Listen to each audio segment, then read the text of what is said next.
Praise the lord. దేవునికి మహిమ కలుగునుగాక. బైబిల్ గ్రంథంలో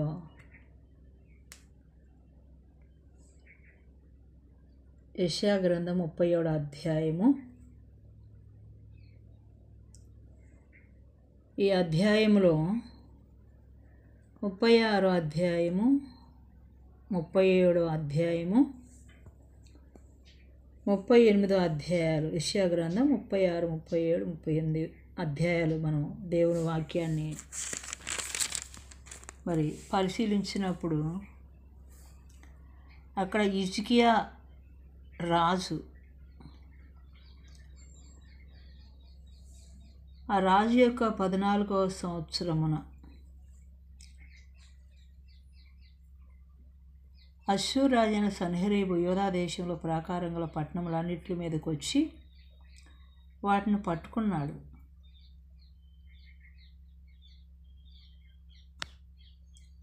పట్టుకొని అంతటా మళ్ళీ అష్షూరు రాజు రబ్షాకేను, లాకీషు పట్టణంలో నుంచి యెరూషలేమునందున్న రాజైన హిజ్కియా మీదకి బహు గొప్ప సేనను పంపాడు.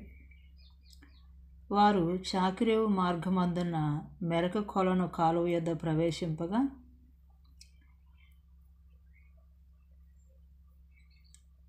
హిల్కియా కుమారుడును రాజు గృహ నిర్వాహకుడైన ఎల్యాకీమును, శాస్త్రియగు షెబ్నాయును రాజ్యపు దస్తావేజుల మీదనున్న ఆసాపు కుమారుడగు యోవాషును వారి యొద్దకు పోయిరి.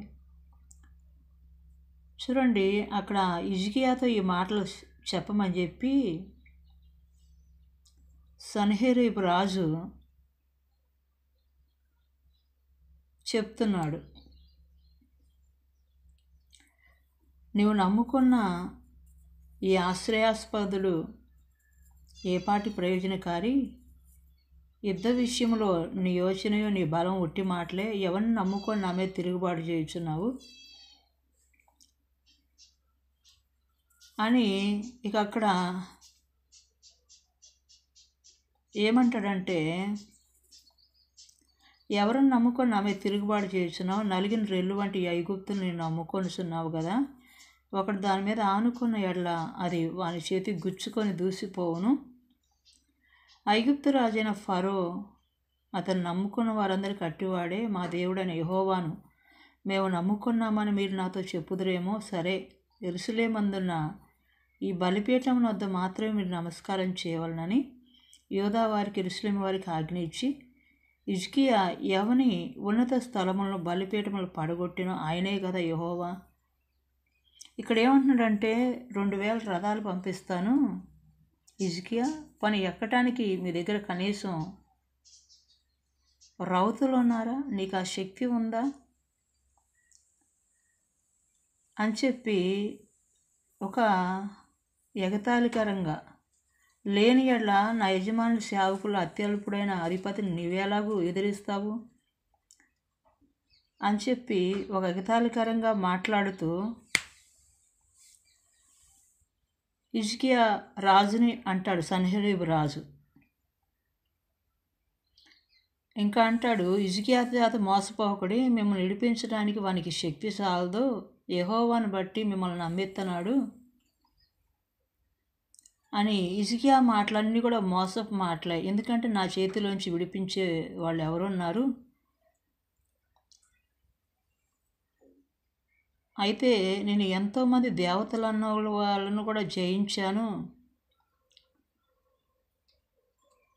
నా చేతిలోంచి యెరూషలేముని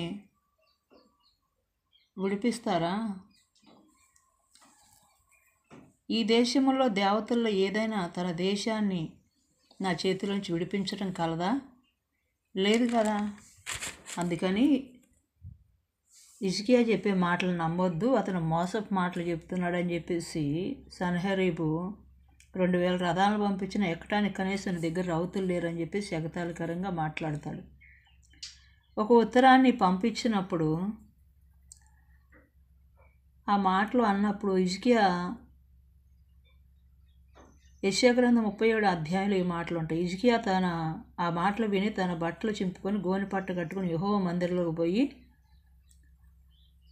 ప్రార్థన చేస్తాడు. ఎందుకంటే అదే 37 అధ్యాయంలో మీరు 13వ వచనం 14వ వచనం చూసినప్పుడు హిజ్కియా దూతల చేతిలోంచి ఆ ఉత్తరం తీసుకొని చదివి యెహోవా మందిరంలోకి పోయి యెహోవా సన్నిధి దాన్ని విప్పి పరచి యెహోవా సన్నిధిన ఇట్లని ప్రార్థన చేసిన యెహోవా కెరూబుల మధ్య నివసించున్న ఇశ్రాయేలు దేవా భూమి ఆకాశాలు కలగజేసిన అద్వితీయ దేవుడు నీవే, లోకమందున సకల రాజ్యములకు దేవుడై ఉన్నావు. సైన్యములకు అధిపతియగు యెహోవా చెవియొగ్గి ఆలకించుము. యెహోవా కన్నులు తెరచి దృష్టించుము. జీవము గల దేవుడు అని నిన్ను దూషించుటకై సన్హెరీబు పంపించిన వాని మాటలు చెవిని పెట్టయ్యా. యెహోవా అశ్షూరు రాజులు ఆ జనములు వాళ్ళ దేశములు పాడు చేసి వారి దేవతలు అగ్నిలో వేసిన మాట నిజమే. ఆ రాజ్యముల దేవతలు నిజమైన దేవుడు కాక మనుషుల చేత చేయబడిన కర్రలో రాళ్ళు కానీ దేవతలు కావు కనుక వారిని నిర్మూలన చేశారు. యెహోవా లోకమందున నీవే అద్వితీయ దేవుడు అయిన యెహోవా అని సమస్త జనులు తెలుసుకున్నట్లుగా అతని చేతిలోంచి మమ్మల్ని రక్షించాయా అని గోనె పట్టగట్టుకొని ప్రార్థన చేశాడు. ఒక మహారాజు అయ్యుండి కూడా ప్రార్థన ఇటువంటి గొప్ప కార్యాలు చేసిద్దు. ఇక్కడ మనం ఈ వాక్యాన్ని చూసినప్పుడు చాలా ధైర్యం తెచ్చుకోగలుగుతాము. ప్రియమైన దేవుని బిడ్డలారా, మీకు వచ్చిన ప్రతి ఒక్క పరిస్థితిలో కూడా దేవుని దగ్గరికి వెళ్ళి ఆయన మందిరంలో ప్రార్థన చేయటం, దేవుని సన్నిధిలో ప్రార్థన చేయటం ఎంతో బలమైన కార్యాలు దేవుడు చేస్తాడు మీరు అలా ప్రార్థన చేసినప్పుడు. ఇక్కడ అంటున్నాడు, కర్రలతో రాళ్లతో చేసిన దేవతలని వాళ్ళు నిర్మూలన చేశారుగా, నువ్వు నిజమైన దేవుడు, అతని చేతుల మమ్మల్ని రక్షించాలని ప్రార్థన చేసినప్పుడు అక్కడ దేవుడు ఆమోజు కుమారుడైన హిజ్కియా యొద్దకు వర్తమానం పంపుతాడు. యెషయా అంటే ప్రవక్త ద్వారా రాజు దగ్గరకు వర్తమానం పంపించాడు దేవుడు. ఇశ్రాయేలు దేవుడైన యెహోవా సెలవిచ్చినదేమనగా, అశ్షూరు రాజైన సన్హెరీబు విషయం అందు నీవు నా ఎదుట ప్రార్థన చేసితివే. చూడండి ఇక్కడ దేవుడు ఎలాంటి వర్తమానం పంపించాడు. హిజ్కియా చేసిన ప్రార్థన దేవుడు ఆలకించాడు. తనకొచ్చిన శ్రమలో నువ్వు నిజమైన దేవుడు కాబట్టి వాళ్ళ చేతుల నుంచి మమ్మల్ని విడిపించమని ప్రార్థన చేసిన ప్రార్థన దేవుడు ఆలకించి జవాబు పంపించాడు. సన్హెరీబు విషయమందు నీవు నా ఎదురు చేసిన ప్రార్థన నేను అంగీకరించాను. అతని గురించి దేవుడు ఏమంటున్నాడంటే, సియోను కుమారైన కన్యక నిన్ను దూషణ చేయుచున్నది అని అక్కడ అనేక మాటలు చెప్తూ 28వ వచనం కాడికి వచ్చాక, నీవు కూర్చున్నటయు బయలు వెళ్ళుటయు లోపలకు వచ్చుటయు నా మీద రంకెలు వేయుటయు నాకు తెలిసే ఉన్నది. నా మీద నీవు ఏ రంకెలను నీవు చేసిన కలహమును నా చెవుల్లో జొచ్చెను. నా గాలము నీ ముక్కునకు తగిలించెదను, నా కళ్ళెము నీ నోటిలో పెట్టి నిన్ను మళ్లించెదను, నీవు వచ్చిన మార్గముని నిన్ను మళ్లించెదను. చూడండి, ఇక్కడ దేవుడు జవాబిస్తున్నాడు, మాట్లాడుతున్నాడు. ఈ సన్హెరీబు చేస్తున్న ప్రతి మాట అంటే ఆలోచనని, మాటల్ని అన్ని దేవుడు చూస్తున్నాడు. దేవుడి మీద రంకెలేసేవి కూడా దేవుడు చూశాడు. ఇంకా కలహం పెట్టేవి కూడా చూశాడు. కలహమును ఆయన చేసిన కలహాన్ని దేవుడి చెవుల్లోకి వెళ్ళిపోయిందంట. అందుకని దేవుడు అంటున్నాడు, నా గాలము నీ ముక్కునకు తగిలించెదను, నా కళ్ళెము నీ నోటిలో పెట్టి నిన్ను మళ్లించెదను. చూడండి, ఒక వ్యక్తికి దేవుని వాక్యం సువార్త ద్వారా తెలియపరచబడినప్పుడు ఆ వ్యక్తి చాలా వరకు లోబడినట్టుగా ఉంటాడు. కొంతమంది లోబడతారు, కొంతమంది లోబడరు. ఒక వల వేసినప్పుడు చేపలు ఏం చేస్తాయి అంటే వల దగ్గరికి అలా వచ్చినట్టు వచ్చి వెళ్ళిపోతాయి, కొన్ని చెక్కో వలకి. అలాంటప్పుడు గాలానికి ఆ చేప తినే ఆహారం గుచ్చి ఈ చేపలు పట్టే వాళ్ళు వేస్తారు. ఆ గాలం వేసినప్పుడు అది ఆ ముక్కునకు లేదంటే నోట్లోకి వెళ్ళిపోయి అంటే ఆహారాన్ని మింగుదామని చేప వెళ్ళినప్పుడు ఆ గాలం ఏమైపోతుంది, కడుపులోకి వెళ్ళిద్ది, లేదంటే ముక్కుకి తగిలిద్ది, నోట్లోకి ఇరుక్కుంటుంది. అలాంటప్పుడు ఎంత భయంకరం. మామూలుగా సువార్త దేవుడు మాట్లాడేటప్పుడు కొంతమంది లోబడరు. తర్వాత దేవుడు ఏదో ఒక శ్రమ పెట్టినప్పుడు వాళ్ళు దేవుని సన్నిధికి అప్పుడు దేవుని వైపు తిప్పబడతారు. ఇక్కడ సన్హెరీబు రాజు గురించి దేవుడు అంటున్నాడు, నువ్వు కూర్చోవడం తెలుసు, బయటికి వెళ్ళటం తెలుసు, లోపలికి వచ్చటం రావటము, నా మీద రంకెలేయటం నాకు తెలిసేమందండి. నువ్వు చేసిన కలహం కూడా నా చెవిలో జొచ్చింది. నా గాలము నీ ముక్కునకు తగిలించేదను, నా కళ్ళెము నీ నోటిలో పెట్టి నిన్ను మళ్లించేదను. చూడండి, కళ్ళెం పెట్టిన తర్వాత ఆ గుర్రానికి కళ్ళెం వేసి లాగి పట్టుకొని అన్నప్పుడు ఏమవుతుంది? అది ఎటు పోవాలో అటు పోద్ది. అప్పుడు దాకా చెప్పినట్టు ఏందో ఇక్కడ దేవుడు అన్నాడు, నా గాలము నీ ముక్కును తగిలించేదను, నా కళ్ళెము నీ నోటిలో పెట్టి నిన్ను మళ్లించేదను, నువ్వు వచ్చిన మార్గం నువ్వు వెళ్తావని చెప్పిన దేవుడు అక్కడ హిజ్కియాతో అయితే ఇదే నీకు సూచన అవుతుంది. ఈ సంవత్సరం అందు దాని అంతటా అదే పండు ధాన్యమును, 2వ సంవత్సరం దాని నుండి కలుగు ధాన్యమును మీరు భుజిస్తారు అంటున్నాడు. హల్లెలూయా. 3వ సంవత్సరం మీరు విత్తనం విత్తి చేలు కోయుదురు, ద్రాక్ష తోటలు నాటి వాటి ఫలం అనుభవించెదరు. యోధా వంశంలో తప్పించుకున్న శేషం ఇంకును క్రిందకు వేరు తన్ని ఎదిగి ఫలించును. శేషించిన వారు యెరూషలేములోంచి బయలుదేరుదురు, తప్పించుకున్న వారు సీయోను కొండల మీద బయలుదేరుదురు. సైన్యములకు అధిపతి యెహోవా ఆసక్తి దీన్ని నెరవేర్చును. హల్లెలూయా. తనకొచ్చిన శ్రమలో దేవుడు, నువ్వు ఈ శ్రమ నుంచి నువ్వు ఎలాగ జరగబోతుందంటే నీకు మంచి మేలు జరగబోతుంది. మీకు సూచన చెప్తున్నాను నేను. ఈ సంవత్సరం పండే ధాన్యాన్ని, 2వ సంవత్సరం కలిగే ధాన్యాన్ని మీరు భుజిస్తారు, మీకు సమృద్ధిని ఇస్తాను. ఒకవేళ మీరు విత్తనాలు విత్తితే ఆ చేలు కోస్తారు, ద్రాక్ష తోటలు నాటితే వాటి ఫలాన్ని అనుభవిస్తారు. తప్పించుకున్న శేషం ఇంక లేకుండా అందరూ కూడా ఏం చేస్తారు? ఎదిగి ఫలిస్తారు అని చాలా మంచి దీవెనకరమైన మాటలు అక్కడ దేవుడు మాట్లాడి, సైన్యములకు అధిపతి యెహోవా ఆసక్తి అంట దీన్ని నెరవేర్చిద్దని చెప్పాడు. ఎప్పుడైతే హిజ్కియాతో దేవుడు ఆ మాటలు చెప్పాడో, కాబట్టి అష్షూరు రాజుని గురించి యెహోవా సెలవిచ్చినది ఏమనగా, అతడు ఈ పట్టణంలోకి రాడు, దానిలో ఒక్క బాణమైన ప్రయోగింపడు, ఒక కేడెమునైనా దాన్ని కనపరచడు, దాని ఎదుట ముట్టడి దిబ్బ కట్టడు. ఈ పట్టణంలోకి లోపలికి రాక తాను వచ్చిన మార్గముని అతను తిరిగి పోతాడని చెప్పేసి, ఇదే యెహోవాకు నా నిమిత్తం, నా సేవకుడైన దావీదు నిమిత్తం నేను ఈ పట్టణమును కాపాడి రక్షించుదును.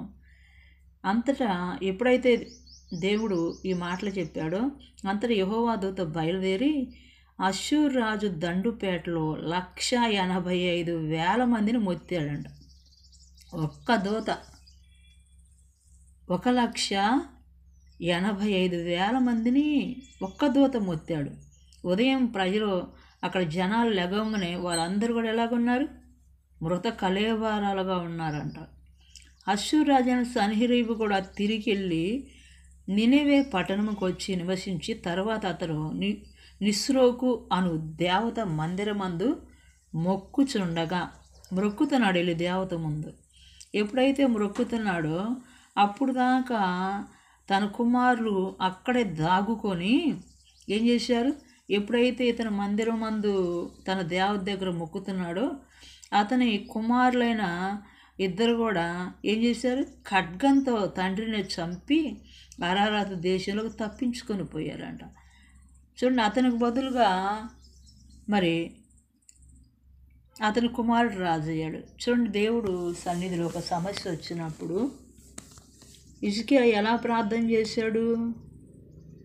సన్హెరీబు రాజు గురించి గోనె పట్ట కట్టుకొని తన వస్త్రాలు చింపుకొని ఆ ఉత్తరాన్ని దేవుని మందిరంలో పెట్టాడు. ఈరోజు నీకు కలుగుతున్న ప్రతి ఒక్క పరిస్థితిలో నీవు ఏమని ప్రార్థన చేయాలి? అయ్యా, ఈ దినము శ్రమయు శిక్షణ దూషణ గల దినము, పిల్లలు వచ్చితిరి కానీ కనుటకు శక్తి చాలదు, జీవము గల దేవుని దూషించుటకై మరి నాకు వినబడుతున్న మాటలు జ్ఞాపకం చేసుకోయా అని చెప్పి మరి అక్కడ ప్రార్థన చేశారు. ఎందుకంటే నీ దేవుడైన యెహోవాకు వినబడుతున్న ఆ మాటను బట్టి ఆయన అష్షూరు రాజుని గద్దించనేమో, కాబట్టి నిలిచిన శేషము కొరకు నీవు హెచ్చుగా ప్రార్థన చేయమని రాజైన హిజ్కియా సేవకులు యెషయా యొద్దకు రాగా యెషయా వారితో ఇట్లనెను, మీ యజమానునికి ఈ మాట తెలియజేయుడి, యెహోవా సెలవిచ్చుదేమనగా, అశ్షూరు రాజు సేవకులు నన్ను దూషింపగా నీవు వినిన మాటలకు భయపడొద్దు, అతనిలో ఒక ఆత్మను నేను పుట్టించుదును, ఆ వదంతి విని తన దేశమునికి వెళ్ళిపోను, అతని దేశమందు ఖడ్గం చేత అతన్ని కూలజేయను. చూడండి, దేవుడు మీకు వస్తున్న పరిస్థితిని బట్టి భయపడొద్దు అంటున్నాడు. యెషయా ద్వారా చెప్పాడు అక్కడ, ప్రవక్త ద్వారా. ఇంకా దేవుడు ఎప్పుడైతే మీరు ప్రార్థన చేశారో ఇప్పుడు దేవుడు సూచన చూపిస్తున్నాడు, సమృద్ధిని ఇస్తున్నాడు. దేవుడి ఆసక్తి కలిగి కార్యం చేస్తున్నాడంట. ఇంతవరకు ఏదైతే తోట వేసి ఆ ఫలం అనుభవించట్లేదో, ఏదైతే 1 సంవత్సరం 2 సంవత్సరాలు 3 సంవత్సరాలు నష్టపోయావో, ఇక అలా ఉండకుండా దేవుడు అంటున్నాడు, ఈ సంవత్సరం దాని అంతటా పండే ధాన్యాన్ని, 2వ సంవత్సరం దాని నుంచి కలిగే ధాన్యాన్ని మీరు భుజిస్తారు, 3వ సంవత్సరం మీరు విత్తనాలు కనుక విత్తితే చేలు కోస్తారు, చేలు కోయుదురు, ద్రాక్ష తోటలు నాటితే వాటి ఫలాన్ని మీరే అనుభవిస్తారు. ఎవరన్నా యోధా వంశం నుంచి తప్పించుకున్న శేషం ఉంటే ఇంకనూ క్రిందకు వేలుతాన్ని ఎదిగి ఫలిస్తారంట. ఇంతవరకు తప్పించుకున్న వారందరూ కూడా ఫలిస్తారు. శేషించిన వారు యెరూషలేములోంచి బయలుదేరుదురు, తప్పించుకున్న వారు సీయోను కొండల్లోంచి బయలుదేరుదురు అని ఇది దేవుని ఆసక్తి నెరవేరుస్తుందని చెప్పాడు. ఎంత గొప్ప దీవెన! ఒక్క హిజ్కియా ఆ ఉత్తరాన్ని ఆడబెట్టి ప్రార్థన చేయటం వల్ల దేవుడు ఆ పట్టణాన్ని కాపాడుతానన్నాడు. అలాగనే ఒక్క దూత 185,000 మందిని మొత్తిందంట. సన్హెరీబును కూడా తన కుమారులు చంపారు. హిజ్కియా కూడా వెళ్ళి యుద్ధం ఏమి సన్హెరీబుతో చేయాల, ప్రార్థన చేశాడు. ఈరోజు ప్రార్థన పరిస్థితులను మార్చిద్ది. నీకు ఎన్ని వ్యతిరేకమైన పరిస్థితులు ఉండా చూడండి, ప్రార్థన చేసినప్పుడు దేవుడు గొప్ప కార్యాలు చేయటమే కాదండి, నీ పరిస్థితిని దేవుడు చూస్తాడు. చూడండి, హిజ్కియా ప్రార్థన చేసినప్పుడు దేవుడు ఏమన్నాడు, అతను మాట్లాడే మాటలు నా చెవులోకి వచ్చినాయి అని దేవుడు అక్కడ మాట్లాడటం జరిగింది. హల్లెలూయా. అందుకని దేవుని ఎప్పుడైతే ప్రార్థన చేశాడో గొప్ప ఆశీర్వాదం, గొప్ప మేలు కూడా, గొప్ప ఫలింపు కూడా, ఇవన్నీ కూడా ప్రార్థనా జీవితం కలిగి ఉండటం చాలా మంచి విషయం అండి. ప్రతి ఒక్క సమస్యను దేవుని ఎదుట హిజ్కియాకు ఉత్తరాన్ని తీసుకెళ్ళి దేవుని దగ్గర పెట్టి ప్రార్థన చేసినట్లుగా ఈరోజు నీవు కూడా అదే విధంగా ప్రార్థన చేస్తే దేవుడు గొప్ప దీవెన ఆశీర్వాదం పొందుకుంటావు. సాతాను కుయుక్తులను లయపరచబడితే నీకు వ్యతిరేకంగా లెగుస్తున్న ప్రతి పోరాటాన్ని దేవుడు తొలగించి నిన్ను ఆశీర్వదిస్తాడు, నిన్ను అభివృద్ధి చేస్తాడు, నిన్ను వర్ధిల్లింపజేస్తాడు, తన దూతల ద్వారా నీకు సహాయం చేస్తాడు. ఈ మాటలు దేవుడు దీవించునుగాక. ఆమేన్. Praise the lord. దేవునికి మహిమ కలుగునుగాక.